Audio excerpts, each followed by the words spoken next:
Hello friend, welcome to my YouTube channel RK pharma classes. मैं Rakesh Kumar pharmacist आज आप लोगों के सामने एक ऐसी टेबलेट लेके आया हूँ फ्रेंड, जो कि जेनाइटल हर्ब्स में बहुत ज़्यादा यूज़ किया जाता है हर्ब्स में। तो फ्रेंड मैं आज बात करने वाला हूँ इस टेबलेट के विषय में, डिटेल बात करूँगा। डिटेल बात करने से पहले अगर आप हमारे चैनल पर नए हैं तो हमारे चैनल को सब्सक्राइब करना ना भूलें और बेल आइकन जरूर दबाएं ताकि नोटिफिकेशन सबसे पहले आपको मिले। क्योंकि फ्रेंड मैं मेडिसिन से रिलेटेड वीडियो लाता रहता हूँ ताकि आप उससे नॉलेज ले सके, आप उससे अवेयर हो सके। तो फ्रेंड मैं आज बात करने वाला हूँ एसीवीरी टेबलेट 200 DT और 400 DT और 800 DT।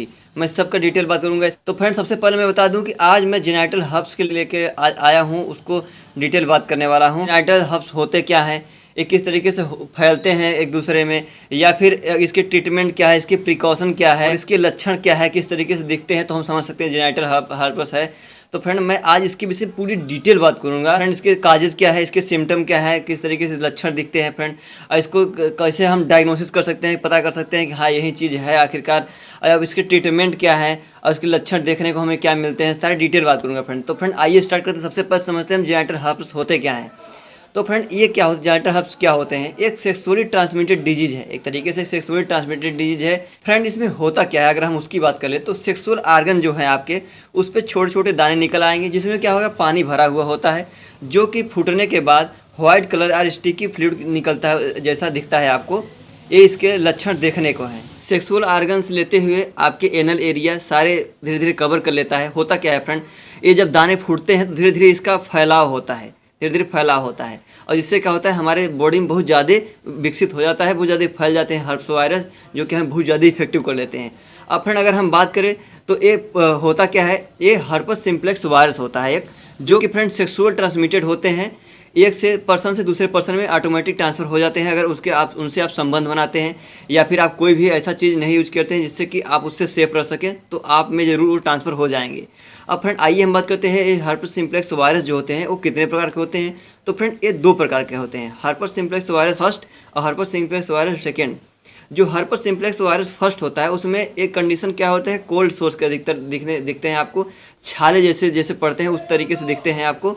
और इसमें भी ऐसा नहीं होता सिर्फ छाले ही होते हैं, इसमें भी ऐसे दाने दाने दिख जा सकते हैं आर्गन पर जो हर्पस सिम्प्लेक्स वायरस सेकेंड है, ये अधिकतर फ्रेंड जेनाइटल हर्पस होते हैं, जो कि आपको जेनाइटल एरिया पर ही काज होते हैं, अधिकतर सबसे अधिक ये फैले होते हैं, जो कि सेक्सुअल ट्रांसमिटेड डिजीज के अंतर्गत आते हैं। अब फ्रेंड आइए हम बताते हैं किस तरीके से एक दूसरे में ट्रांसफर होते हैं।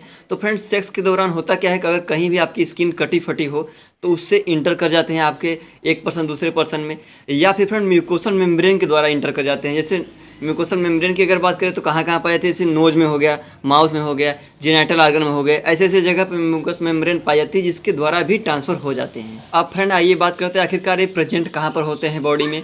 तो मैन के सीमन में या वुमेन की वेजाइनल डिस्चार्ज में प्रेजेंट होते हैं, जिसके कारण एक दूसरे में क्या होते हैं फ्रेंड, ट्रांसफ़र होते हैं। अब फ्रेंड अगर हम आइए बात सबसे अधिक ये किस तरीके से फैलते हैं, तो फ्रेंड आपने कभी कभी देखा होगा किसी के मुंह में इस तरीके से दिखते हैं। तो फ्रेंड अगर ऐसा दिख रहा हो तो ये क्या है, जेनाइटल हर्पस वायरस है, जो कि ओरल सेक्स या फिर एनल सेक्स के दौरान ये ट्रांसफ़र हो जाते हैं। फ्रेंड इसके अगर हम प्रिकॉशन की बात करें तो अगर आप ऐसा कंडीशन आपको है, आपको दिख रहा हो, तो आप जब भी अपने पार्टनर के साथ जाए या फिर कंडोम का इस्तेमाल करें, या फिर कोई ऐसे सेफ्टी गार्ड का इस्तेमाल करें जिससे कि ये दूसरे में ट्रांसफ़र ना हो सके। अब फ्रेंड आइए हम इसके और लक्षण देखते हैं किस तरीके से दिखता है और लक्षण क्या आ सकते हैं इसको होने से। तो फ्रेंड होता क्या है, आपने देखा होगा कहीं पर या फिर जिसको हुआ होगा, पेनिस के आसपास या फिर आपके एनल एरिया की तरफ, आपके स्क्रोटम एरिया की तरफ इस तरीके से आपको देखने को मिल सकता है, जिससे क्या होता है, ये कन्फर्म होता है कि जेनाइटल हर्पस के वायरस ही हैं जो हमें आक्रमण किए हैं। और फ्रेंड अगर हम बात करें तो स्क्रोटम के नीचले एरिया पर भी इस तरीके से दिख सकता है, जिससे आप पता कर सकते हैं, दाने दाने दिख सकते हैं ऐसे वाइट जैसे। और फ्रेंड इसको होने से क्या होता है, हेडेक होता है, सिर बहुत ज़्यादा दर्द हो सकता है, और फीवर जैसे समस्याएं आपको हो सकती हैं ज़्यादा। तो आपको ये पता लग सकता है कि आखिरकार हमें इससे इन्फेक्टेड हैं। तो फ्रेंड अब आइए हम थोड़ा सा और ज़रूरी कुछ बात कर लेते हैं आपसे। फ्रेंड ये ज़रूरी नहीं है सिर्फ सेक्स से ही होता है, ये कभी कभी न्यू बर्न बेबी में भी ट्रांसफ़र हो जाता है, जो कि मदर के द्वारा अगर उनको वो इन्फेक्टेड होती हैं, बेबी डिस्चार्ज के समय उसको भी इन्फेक्टेड हो जाता है। जिस फ्रेंड अगर ऐसा कंडीशन होता न्यू बर्न बेबी में, तो हो सकता है उसके अच्छी तरीके से ब्रेन वर्क ना कर सके, या फिर वो ब्लाइंडनेस हो सके, अंधा हो सके, या फिर अगर ऐसी कंडीशन है मदर को, अगर बच्चे में ट्रांसफ़र हो रही तो हो सकता है उसका डेथ भी हो सके। तो फ्रेंड ये बहुत ही खतरनाक, अगर न्यू बर्न बेबी में है, बहुत ही खतरनाक एक तरीके से वायरस है, बहुत ही खतरनाक इन्फेक्शन है। तो फ्रेंड अब आइए इसकी हम डायग्नोसिस की बात करते हैं। तो डायग्नोसिस में सबसे अच्छा डायग्नोसिस क्या है? Visual examination. जो डॉक्टर होते हैं, फिजिशियन होते हैं, वो देख के बताते हैं कि आपको आखिरकार क्या हुआ है, आप लक्षण उसके समझ जाते हैं देख करके। और फ्रेंड या फिर ब्लड टेस्ट किए जाते हैं, ब्लड टेस्ट के दौरान भी आपको पता हो सकता है। फ्रेंड अगर आप इन्फेक्टेड है इससे, अगर मान लीजिए आपने अभी इन्फेक्टेड हुए नए में, तो अगर आपको इससे के लक्षण जो है 2 से 12 दिन के अंदर दिखने स्टार्ट हो जाएंगे, या फिर 2 से 12 दिन में आपको इसके लक्षण दिख जाएंगे, जिससे आपको पता हो जाएगा आखिरकार हमें जेनिटल हर्प्स है। तो फ्रेंड आइए हम इसके अब ट्रीटमेंट की तरफ बढ़ते हैं। आखिरकार हम बात करते हैं जो हमने बताया एसीवीर। आज हम एसीवीर के बारे में बात करने वाले 200 DT या 400 DT या 800 DT, आज उसके टेबलेट की इसके विषय में बात करने वाला हूँ। तो फ्रेंड अब हम इसमें अगर हम यूज की ट्रीटमेंट की अगर बात करें, फ्रेंड अगर आपको ऐसे कंडीशन देखने को मिल रहे हैं तो आप तुरंत डॉक्टर या फिजिशियन से संपर्क जरूर करें और उसके बाद तुरंत ट्रीटमेंट करवाएं। तो फ्रेंड मैं आज सबसे पहले बात करूँ एसीवीर में जो कंपोजिशन मिलकर बनाया है, एसाइक्लोवीर मिलकर बनाया है। अब फ्रेंड आइए इसके हम यूज जो है वो बता दिए कि ये क्या है, हर्प्स वायरस में यूज किए जाते हैं एसीवीर। तो फ्रेंड अगर आप एसीवीर 200 mg ले रहे हैं तो 4 घंटे के अंतराल में आपको लेना है।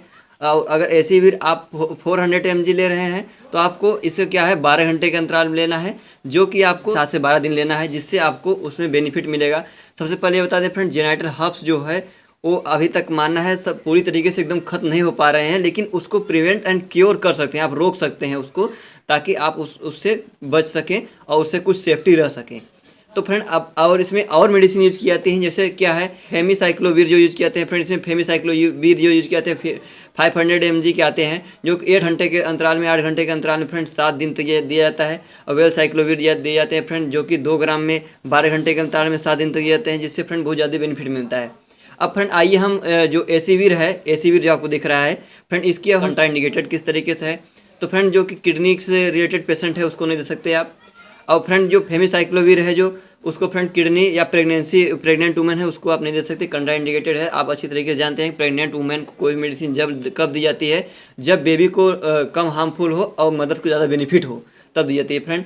अब फ्रेंड आइए हम एसीवीर की साइड इफेक्ट की तरफ बढ़ते हैं, साइड इफेक्ट को देखते हैं। तो फ्रेंड इसके साइड इफेक्ट में आपको हेडेक हो सकता है, सिर दर्द हो सकता है, नौजिया हो सकती है, जी मचला सकता है, वोमिटिंग उल्टी जैसा हो सकता है फ्रेंड, कॉन्स्टिपेशन हो सकता है, डायरिया हो सकता है फ्रेंड। इसके ऐसे कंडीशन साइड इफेक्ट देखने को मिल सकते हैं।